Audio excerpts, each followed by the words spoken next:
desta 70ª edição da Corrida da Fogueira, após 2 anos de paralisação devido à pandemia, retornando este evento. Boa tarde. Boa tarde a todos, satisfação imensa, no preço da Prefeitura da praça, é a praça que é o cartão postal da cidade.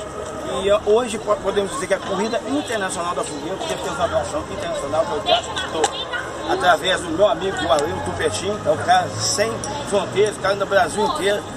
E a escola da África passa pela mão dele. Então a gente está bastante lisonjeado. E te agradecer, Tupetim, pelo convite mais uma vez. E estamos aqui juntos. Pode ter certeza que vai ser uma corrida que vai ficar nos olhos dos patrocinenses e de quem for participar.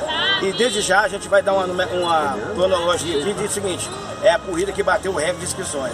A última corrida que teve maior inscrição foi 243. Hoje já temos 300 encerrados e não vão abrir a sessão para ninguém. Então podemos dizer que é uma corrida de qualidade e não de quantidade.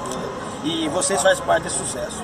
Porque a gente sabe que hoje tem uma atração internacional como o Diabat, a gente sabe que ele está no Brasil há pouco, 2 meses, em 3 corridas que ele correu, venceu todas as 3. É isso, Ale?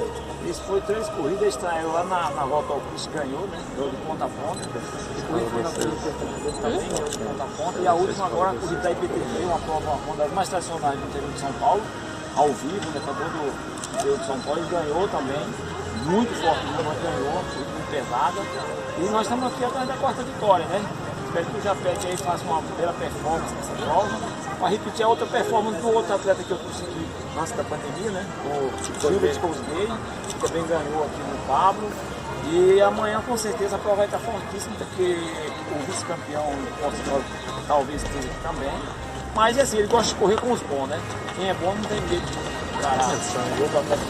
Estou feliz por estar aqui de volta.